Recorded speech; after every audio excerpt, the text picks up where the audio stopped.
गुरुदेव और माँ गायत्री के चरणों में कोटि कोटि वंदन और आप सभी को प्रणाम। हम सभी ने कुंडलिनी के बारे में सुना है और ये एक ऐसा विषय है जिसे हर कोई जानने का इच्छुक होता है।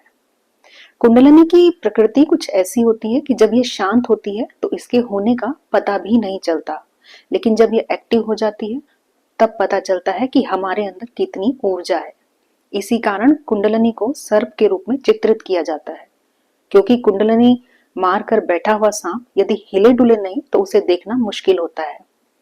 कुंडलिनी जागरण एक आध्यात्मिक प्रक्रिया है जिसमें प्राण ऊर्जा शरीर के निचले हिस्से से ऊपर की ओर उठती है, जिसमें शरीर के 7 चक्र जागृत होते हैं। कुंडलिनी जागरण कैसे हो यह विषय बात का है। उससे पहले हमें यह जानना जरूरी है कि कुंडलिनी होती क्या है, 7 चक्र कौन कौन से हैं, इनका कुंडलिनी से क्या संबंध है, प्रत्येक चक्र का स्थान, यंत्र, दल, तत्व कौन सा है, चक्र का रंग कैसा होता है, कौन सा चक्र किस देव शक्ति और कर्मेंद्रियों को रिप्रेजेंट करता है, हर चक्र का अपना बीज मंत्र कौन सा है। तो आज हम इस वीडियो में इन्हीं सब पर बात करेंगे। योगियों ने कुंडलिनी की कल्पना सर्पाकार की है। यह सर्प की तरह 3.5 फेरे लेकर शरीर के सबसे नीचे के चक्र मूलाधार में होती है। जब तक यह नीचे होती है मनुष्य संसारिक विषयों की ओर भागता है, पर जब यह जागृत हो जाती है तो प्रतीत होता है कि कोई सर्प के आकार की तरंग ऊपर की ओर उठ रही है। यह आध्यात्मिक योग की सबसे कठिन और रहस्यमय विधाओं में से एक है। जैसे बारिश और नदियों के अनियंत्रित जल को बांध बनाकर रोक देते हैं और फिर उसे उपयोगी कार्य में यूज करते हैं, ऐसे ही कुंडलिनी के जागरण से व्यक्ति के अंदर जो लालसाएं, तृष्णाएं होती हैं, वे सभी श्रद्धा, स्नेह, विश्वास, वीरता, साहस और तप आदि में बदल जाती हैं। हमारे शरीर को महाशक्ति की प्राण प्रक्रिया संभाले हुए है। उस प्रक्रिया के 2 ध्रुव हैं। एक ध्रुव को शिव और दूसरे को शक्ति बताया गया है। शिव क्षेत्र सहस्त्रार है और शक्ति मूलाधार है। इन्हें आपस में जोड़ने वाली शक्ति यानी मूलाधार और सहस्त्रार को जो शक्ति जोड़ती है वही कुंडलिनी शक्ति कहलाती है। मनीषियों ने मूलाधार से लेकर कंठ का क्षेत्र शक्ति बताया है और कंठ के ऊपर का क्षेत्र शिव बताया है। मूलाधार से सहस्त्रार तक की यात्रा को ही ब्रह्म यात्रा कहा गया है। योगी लोग इसी मार्ग को पूरा करते हुए परम लक्ष्य तक पहुंचते हैं। जब मूलाधार चक्र में स्थित यह सुप्त प्राण शक्ति सहस्त्रार से मिलती है तो मनुष्य में एक दिव्य आनंद की अनुभूति होती है। इसी को महायात्रा कहा जाता है। कुंडलिनी को प्राण अग्नि या योग का अग्नि भी कहा जाता है। इसकी स्वाभाविक प्रवृत्ति ऊर्ध्वगामी है, परंतु अधिकांश यह निष्क्रिय पड़ी रहती है और नीचे की ओर खिसक जाती है। और यदि यह सक्रिय होती है तो यह एक एक चक्र को बेधती हुई आगे बढ़ती है। कुंडलिनी शक्ति को पश्चिम के देशों में सरपेंट फायर या सरपेंट पावर भी कहा है। इस महायात्रा में 7 विराम स्थल पड़ते हैं।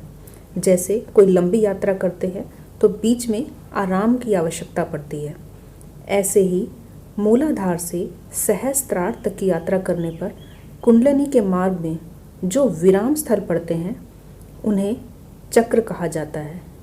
हमारे शरीर में ये 7 चक्र हैं।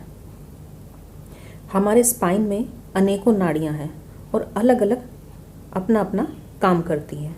इसमें 3 नाड़ियां इड़ा, पिंगला और सुषुम्ना, इनका संबंध सूक्ष्म जगत से है। इड़ा चंद्र नाड़ी है और पिंगला सूर्य नाड़ी है। इन दोनों के मिलने से जो तीसरी शक्ति उत्पन्न होती है उसे सुषुम्ना कहते हैं। कुंडलिनी की शक्ति के मूल तक पहुंचने के मार्ग में 6 विराम स्थल या 6 ताले लगे हुए हैं। ये ताले खोलकर ही कोई जीव उन शक्ति केंद्रों तक पहुंच सकता है। इन 6 अवरोधों को आध्यात्मिक भाषा में षट चक्र कहा गया है। सुषुम्ना के अंदर 3 सूक्ष्म नाड़ियां हैं, चित्रा, वज्र और सबसे अंदर ब्रह्म नाड़ी। ये नाड़ियां इतनी सूक्ष्म हैं किन्हें आंखों से नहीं देखा जा सकता। सुषुम्ना की तीसरी नाड़ी यानी ब्रह्म नाड़ी इन्हीं चक्रों से संबंधित है। तो आइए पहले इन चक्रों के स्थान, दल, रंग, यंत्र, तत्व, अक्षर, बीज, वाहन, देवशक्ति और कर्मेंद्रिय, पहले इन्हें जानते हैं। फिर उसके बाद हम अलग अलग चक्र का स्वभाव और उसका ध्यान करने से जो फल मिलता है उसे जानेंगे। पहला है दल। ये चक्र एक प्रकार की सूक्ष्म ग्रंथियां हैं जो ब्रह्म नाड़ी के मार्ग में बनी हुई हैं। इन चक्र ग्रंथियों में जब साधक अपना ध्यान केंद्रित करता है तो उसे वहाँ की सूक्ष्म स्थिति का बड़ा ही विचित्र अनुभव होता है। ये ग्रंथियाँ गोल नहीं होती बल्कि उनमें एक प्रकार के कोण निकले होते हैं, जैसे पुष्प की पंखुड़ियाँ। इन पंखुड़ियों को पद्म दल कहते हैं। यह एक प्रकार के तंतु गुच्छक हैं। इन्हीं को दल कहा जाता है। दूसरा है तत्व। हमारा शरीर 5 तत्वों से मिलकर बना है: पृथ्वी, वायु, अग्नि, जल और आकाश। इन्हीं तत्वों के कम या ज़्यादा के मिश्रण से हमारा शरीर कार्य करता है। जिस स्थान पर जिस तत्व की कमी या अधिकता हो जाती है वहीं पर रोग उत्पन्न हो जाता है। ऐसे ही चक्रों में भी एक तत्व की प्रधानता रहती है। जिस चक्र में जो तत्व प्रधान होता है वही उसका तत्व होता है। तीसरा होता है रंग या वर्ण। इन चक्रों का रंग भी अलग अलग होता है क्योंकि किसी ग्रंथि में कोई और किसी में कोई तत्व प्रधान होता है। इस तत्व प्रधानता का उस स्थान के ब्लड पर प्रभाव पड़ता है जिसकी वजह से उसका रंग बदल जाता है। जैसे पृथ्वी तत्व की प्रधानता का मिश्रण होने से गुलाबी और आकाश तत्व से धुमेला हो जाता है। यही मिश्रण चक्रों का रंग बदल देता है। चौथा है यंत्र।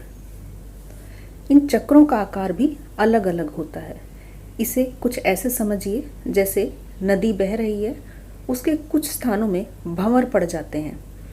पानी के भंवर कहीं उथले होंगे, कहीं गहरे, कहीं तिरछे, कहीं गोल और कहीं चौकोर। इसी तरह से जब प्राण वायु का सुषुम्ना प्रवाह इन चक्रों में होकर गुजरता है तो वहाँ एक प्रकार से सूक्ष्म भंवर पड़ते हैं जिनकी आकृति अर्धचंद्राकार, षटकोण, गोलाकार या पूर्ण चंद्राकार बनती है। इन आकृतियों को चक्रों का यंत्र कहा जाता है। पांचवा है चक्र का बीज। जब ब्रह्म नाड़ी में वायु का आना जाना होता है तो जब यह वायु चक्रों से टकराती है तो एक प्रकार की साउंड निकलती है। हर चक्र में एक अलग तरह की ध्वनि निकलती है। इसे ही चक्रों का बीज कहा जाता है।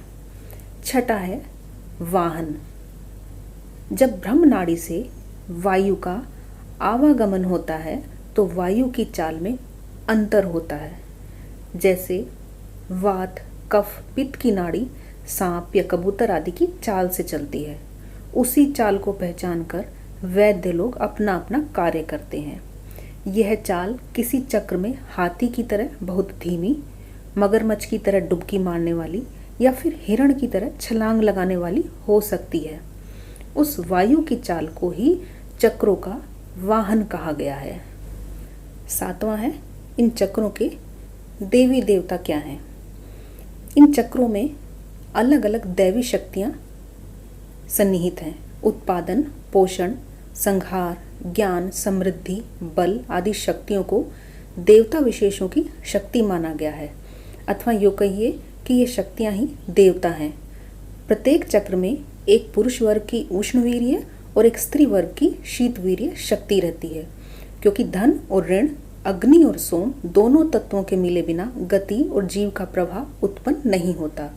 यह शक्तियाँ ही चक्रों के देवी देवता कहलाते हैं। आठवां है चक्रों के देव शक्ति कौन है। हम देव शक्तियों में डाकिनी, राकिनी, शाकिनी आदि नामों को सुनकर उनके जैसी को चीज होने का भ्रम रखते हैं, परंतु वास्तव में बात ऐसी नहीं होती। हमारे शरीर में मुख से लेकर नाभि तक चक्राकार अ से लेकर ह तक के समस्त अक्षरों की एक ग्रंथि माला होती है, यानी गार्लैंड्स ऑफ ग्लैंड्स। उस माला के दानों को मातृकाएं कहते हैं। इन्हीं मातृकाओं के योग दर्शन द्वारा ही ऋषियों ने देवनागरी वर्णमाला के अक्षरों की रचना की है। चक्रों के देव जिन मातृकाओं से झंकृत होते हैं या संबंध में होते हैं, तो उनके अंदर एक शक्ति उत्पन्न होती है। उन्हें उन देवों की देव शक्ति कहा जाता है। जैसे ड, र, ल, क, श के आगे मातृकाओं के बाद किनी शब्द जोड़कर राकिनी, डाकिनी बना दिए गए हैं। यही देव शक्तियाँ हैं। 9वां होता है चक्रों का अक्षर।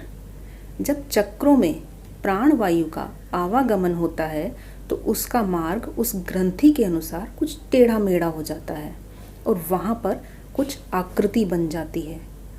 जैसे घुन नाम का कीड़ा लकड़ी को काटता चलता है तो उस काटे हुए स्थान की कुछ आकृतियाँ बन जाती हैं। ठीक उसी प्रकार प्राण वायु के आवागमन से जो आकृतियाँ बनती हैं वे देवनागरी अक्षरों की आकृति से मिलती हैं। इसलिए ये वायु मार्ग चक्रों के अक्षर कहलाते हैं। 10वां है चक्रों की कर्मेंद्रियां क्या होती हैं। वैसे यह चक्र अपनी सूक्ष्म शक्ति को पूरे शरीर में प्रवाहित करते हैं, पर एक ज्ञानेंद्रिय और एक कर्मेंद्रिय से उसका विशेष संबंध होता है। ये चक्र उन इंद्रियों को ज़्यादा प्रभावित करते हैं। चक्रों के जागरण से कुछ चिन्ह उन इंद्रियों पर तुरंत परिलक्षित हो जाते हैं। इसी विशेष कारण से वे इंद्रियां चक्रों की इंद्रियां कहलाती हैं। तो आइए अब अलग अलग चक्र का स्वभाव और उसका ध्यान करने से जो फल प्राप्त होता है उसे जान लेते हैं। पहला चक्र है मूलाधार चक्र। स्थान है योनि गुदा के समीप। दल 4, रंग लाल, दलों के अक्षर व, श, श, स। तत्व है पृथ्वी। बीज लम, वाहन ऐरावत हाथी, देवता गणेश भगवान, देव शक्ति डाकिनी, यंत्र चतुष्कोण, कर्मेंद्रिय गुदा। मूलाधार चक्र का ध्यान करने से जो फल मिलता है वो है मनुष्यों में श्रेष्ठ, आरोग्य, आनंद चित्त, काव्य और लेखन की सामर्थ्य। दूसरा है स्वाधिष्ठान चक्र। स्थान है पेड़ू, दल 6, रंग सिंदूरी, अक्षर ब, भ, म, य, र और ल। तत्व है जल। बीज बम, वाहन मगर, देवता ब्रह्मा जी, देव शक्ति डाकिनी, यंत्र चंद्राकार, कर्मेंद्रिय लिंग, ध्यान का फल अहंकार की समाप्ति, मोह की समाप्ति, श्रेष्ठ योग, रचना शक्ति का विकास। थर्ड है मणिपुर चक्र।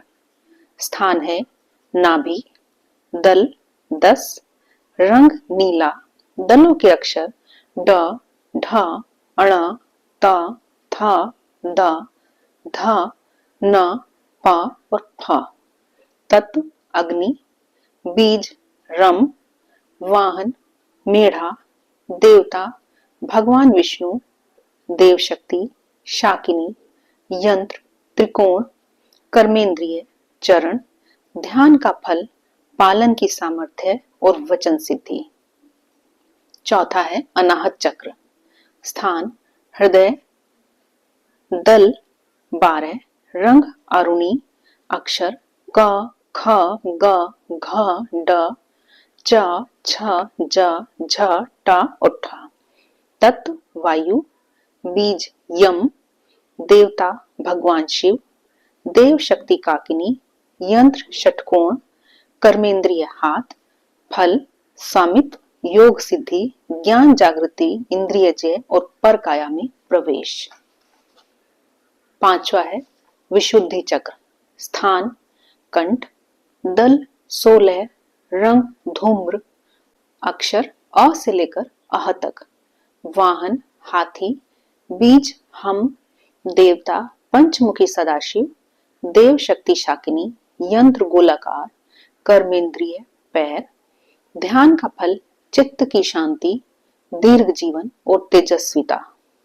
छठा है आज्ञा चक्र, स्थान दोनों भवों के मध्य, दल 2, रंग श्वेत, अक्षर ह और क्ष, तत्व मह, बीज ओम, वाहन नाथ, देव ज्योतिर्लिंग, देव शक्ति हाकिनी, यंत्र लिंग आकार, ध्यान का फल है सर्वार्थ साधन।